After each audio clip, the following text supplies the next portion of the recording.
موسیٰ علیہ نبینا علیہ السلام کون ہے؟ آپ کلیم اللہ ہے، یعنی کیسا بڑا مقام ہے اللہ کی بارگاہ میں۔ قرآن پاک میں اگر کسی کا سب سے زیادہ ذکر آیا کسی نبی کا تو وہ حضرت موسیٰ علیہ نبینا علیہ السلام اللہ سے کلام کرتے تھے۔ مگر ایک بار آپ تورات کی تلاوت کر رہے ہیں اور دوران تلاوت آپ کے سامنے ایک امت کا ذکر آیا، آپ اللہ سے عرض کرتے مولا میں نے تورات میں پڑھا ہے کہ ایک امت ہے جس کی جو ایک نیکی کرے گی اسے 10 نیکیوں کا ثواب ملے گا۔ اے اللہ یہ امت میری امت کر دے۔ ارشاد ہوتا ہے موسیٰ وہ میرے آخری نبی کی امت ہے۔ پڑھتے پڑھتے آگے پہنچتے کہتے یا اللہ میں نے پڑھا ہے کہ ایک امت ایسی بھی آئے گی جو گناہ کر کے توبہ کریں گے ان کی توبہ قبول کر لی جائے گی، اللہ وہ امت میری امت کر دے۔ فرمایا گیا اے موسیٰ وہ میرے نبی محمد علیہ السلام کی امت ہے۔ پھر آگے بڑھے کہ یا اللہ میں نے تورات میں پڑھا ہے ایک ایسی امت آئے گی جن پر قرآن نازل ہوگا، جنہیں تیرا آخری کلام ملے گا، اللہ وہ امت میری امت کر دے۔ ارشاد ہوتا ہے موسیٰ میرے نبی احمد کی امت ہے صلی اللہ علیہ وسلم۔ آپ پڑھتے گئے اللہ سے مانگتے گئے، ارشاد یہ ہوتا گیا، آخر میں کلیم اللہ کیا عرض کرتے مولا پھر مجھے بھی اسی امت میں شامل فرما دے، اے اللہ پھر مجھے بھی نبی آپ آخری نبی کی امت میں شامل کر دے۔ کون تمنا کر رہا ہے؟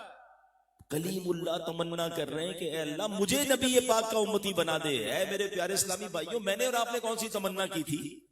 کیا پیدا ہونے سے پہلے دعا کی تھی اللہ کی بارگاہ میں؟ کوئی سٹرگل، کوئی کورس ہے؟ کچھ بھی نہیں، بن مانگے دیا اور اتنا دیا، دامن میں ہمارے سمایا نہیں۔ آپ سوچیں نا، میں اور آپ حضرت عیسیٰ کے دور میں پیدا نہیں ہو سکتے تھے، حضرت موسیٰ کے دور میں پیدا ہو جاتے، حضرت نوح کے دور میں پیدا ہو جاتے۔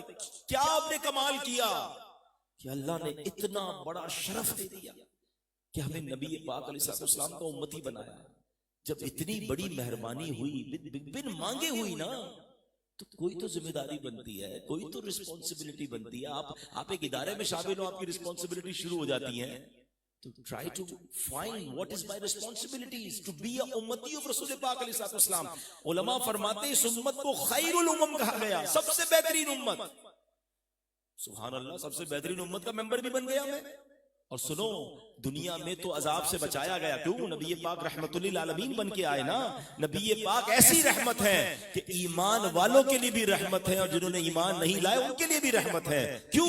جو ایمان لائے ان کی تو خیر ہی خیر ہے، جو ایمان نہ لائے آج ان کے چہرے مسخ نہیں ہوتے، انہیں زمین میں دسایا نہیں جاتا۔ پچھلی قوموں میں جو اپنے نبیوں پر ایمان نہ لاتے تھے آسمانی عذاب نازل ہوتا تھا، مگر چونکہ وما ارسلناک الا رحمتا للعالمین، نبی پاک کو سارے جہانوں کے لیے رحمت بن کر آئے۔ اللہ اکبر، اس رحمت للعالمین کا عالمینی کا صدقہ دیکھیں کہ جناب آج کفار جو ایمان نہیں لاتے، نبی پاک علیہ السلام کو اپنا نبی نہیں مانتے، ان پر بھی اللہ کا عذاب نازل نہیں ہو رہا، وہ دنیاوی عذاب سے محفوظ ہے۔ آخرت کی بات اور ہے، تو پتا چل رہا ہے کہ جب میں ایمان والا نبی پاک کا امتی ہوں تو پھر تو مجھ پر ذمہ داری اور بڑھ جاتی ہے۔ سبحان اللہ۔ اب میں کچھ تھوڑی سی رسپانسبلٹی پر بات کر لیتا ہوں کہ آج آئے ہیں سیرت النبی علیہ السلام کے اس اجتماع میں آئے ہیں، مجھے بتائیے نا، ایک ذمہ داری تو ہم سب نے لے کر جانی چاہیے، اور وہ ذمہ داری یہ ہے کہ کم از کم جب اللہ نے مجھ پر اتنی بڑی مہربانی کی ہے نا،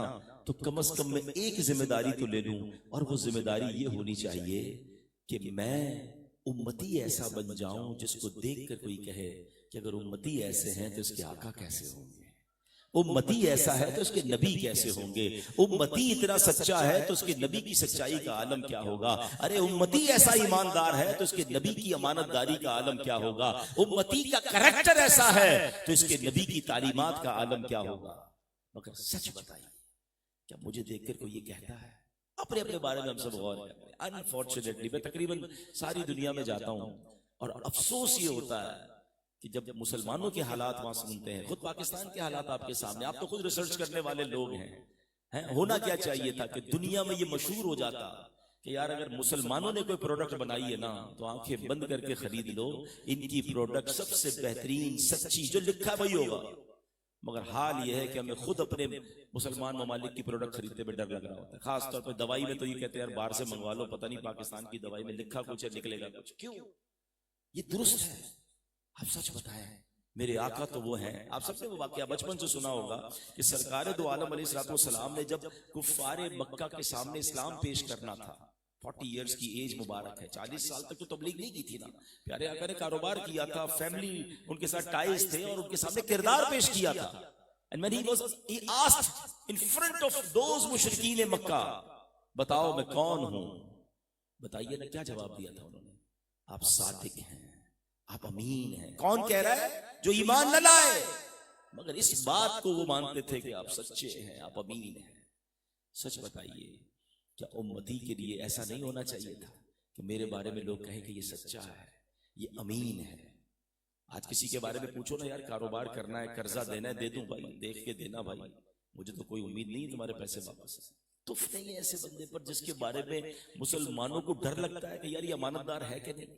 ہماری گفتگو کے بعد لوگ اگر یہ کہتے نظر آئے کہ یار یہ کہہ تو رہا ہے لیکن پتہ نہیں سچ کہہ رہا ہے یا جھوٹ کہہ رہا ہے, کہ اس سے برا امتی کون ہوگا کہ جس کی گفتگو پر مسلمان کو یقین نہیں آ رہا ہے. حالانکہ وہ مشہور حدیث پاک ہے, من غش فلیس منا, جو دھوکہ دے وہ ہم میں سے نہیں.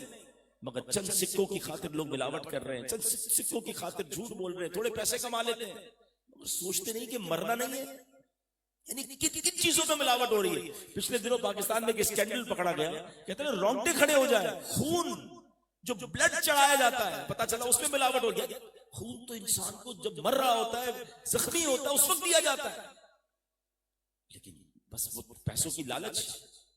اے کاش یہ بات ہمیں سمجھ آ جائے کہ جتنا بڑا مجھ پر اور آپ پر انعام ہوا ہے نا, ایک ذمہ داری ضرور لے کے جائیں کہ یار مجھے دیکھ کر بندہ یہ کہے, لوگ یہ کہیں کہ سبحان اللہ ایسا امتی ہے کہ اس کے نبی کیسے ہوں گے. یہ اچھا اب ہوتا کیا ہے جب اس طرح کی بات ہوتی ہے نا, دیکھیں نا میں بات کر رہا ہوں اللہ کے نبی علیہ السلام اور اللہ کے قریب آنے کی, تو شیطان تھوڑی آپ خوش ہو رہا ہوگا. ابھی ہمارا یہ خوبصورت پروگرام چل رہا ہے تو شیطان بھی کوئی پروگرام چلا رہا ہوگا نا.